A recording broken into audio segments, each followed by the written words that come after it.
Hari Om, Namaste, a warm welcome to each one of you in the 62nd session of 108 days of Surya Namaskar or Sun Salutations Challenge.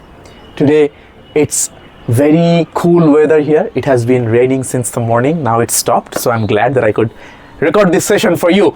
Now today, of course, as usual, we will first have the asana practice of the Surya Namaskar, then we will move on to the yoga philosophy discussion. Now, slight change in the plan because I skipped some part in the second chapter, which I will mention in a bit.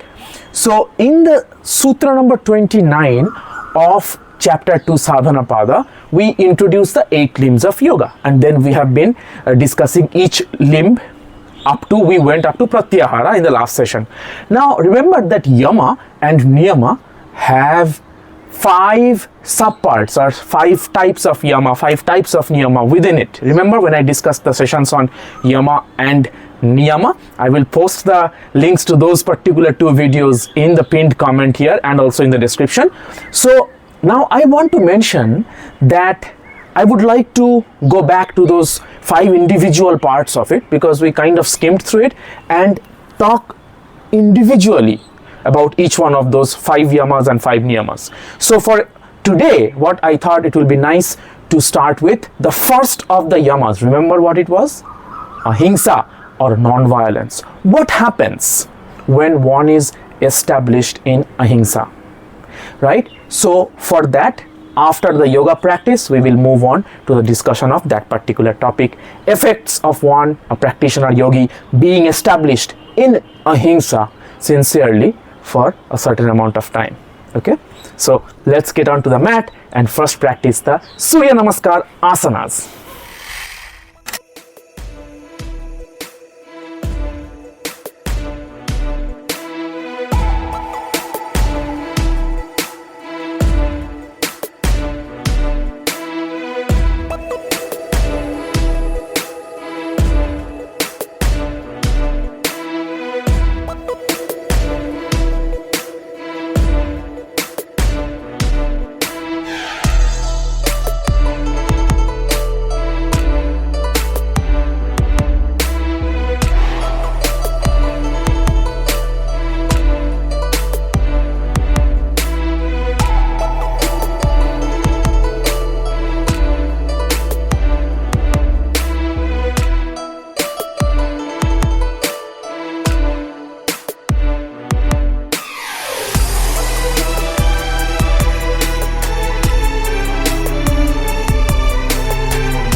Namaste.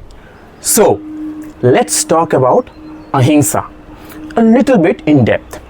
So, in Sutra numbers 35, 36, 37, 38, 39, Maharshi Patanjali keeps on explaining about the effects of individual yamas. A practitioner, a yogi, one who is in the practice and incorporating these social disciplines of how the yogi, the practitioner, connects with the others around him or her.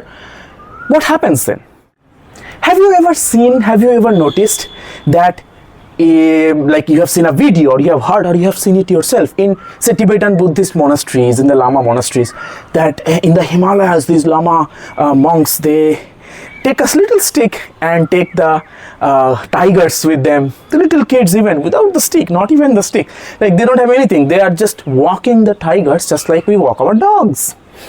The little babies, the little young lamas, they are walking the tigers in the Himalayas, in the Tibetan monasteries. Or have you seen how Krishna, whenever he would play the flute, all the animals will gather around, all the animals. Then Bhagavan Sri Chaitanya Dev from Bengal, who is considered as the Sri Krishna of Kali Yuga, when he would go through the forests of Jharkhand, Bihar, and when he would go on his foot, barefoot, like across India, when he would cross the jungles, all the animals, like the hostile animals, will come to him and they would be just melting in his Harinam Sankirtan.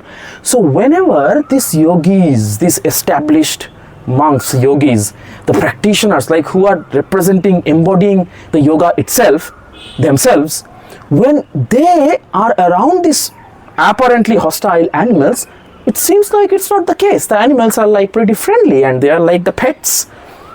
So it is not surprising as per classical root texts of yoga, because in Sutra number 35 of the second chapter, Sadhana Pada, Maharshi Patanjali very clearly mentions what happens when a yogi is established in Ahimsa. Let's learn. Sutra 35, second chapter, Sadhana Pada. Ahimsa pratisthayam tat sannidhau vairatyagaha.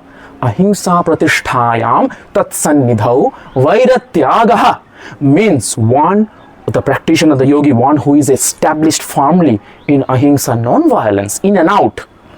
Then apparently hostile beings around them forget about their hostilities. Vairatyagaha, they relinquish their vairata, means hostilities, hostile behaviors, if they are around that practitioner, that yogi who is firmly established in Ahimsa, non-violence. And I gave you examples of Lama monks, Sri Krishna, Bhagavan Sri Chaitanya Dev, and all that. But in human beings also it's possible. These root texts, these yoga texts are not for some esoteric beings from another planet, not for the aliens. It's for humans. It's a human science, evolving. It's ancient, but it's so rich that it's still relevant, and even more relevant now when we are forgetting the basic principles of living, right? So I want to say that if you think about this, that some animals, whether it is Steve Irwin or whether it's that, what's that lion guy's name? I will post a video in the iCard or somewhere in the pinned comment or description. He's called the lion man who is befriending with all the lions. Because if inside and out he has been practicing the principles of non-violence, then he will emit that aura of non-violence. So at that moment, even the most hostilest of the hostile animals, I don't even know if that's a word, most hostile animals around them will come and be licking him and be like, whether they will be friendly with him. We have seen that, right? The lions are pouncing and then they are hugging and kissing and licking. They are all like being friendly. Possible for humans, like, and Krishna, Bhagavan Sri Chaitanya Dev, they came in normal mortal human beings, in the human being forms. So to represent that these devatya, the qualities of the devas, Ahimsa of course is one of them, can be embodied by any and every human being.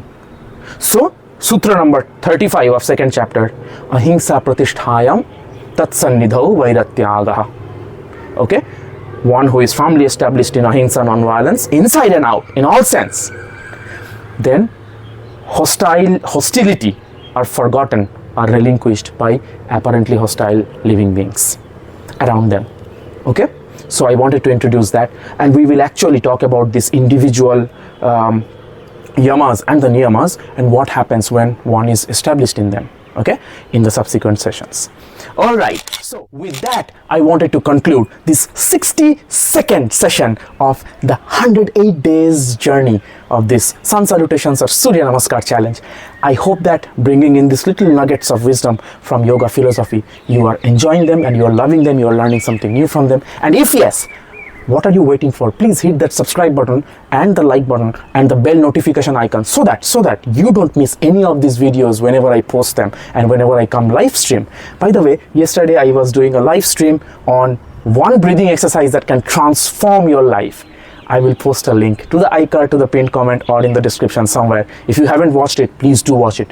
It was very detailed session, very detailed session, and you would love it. Okay, a live stream which I will be posting the recording very soon, very shortly.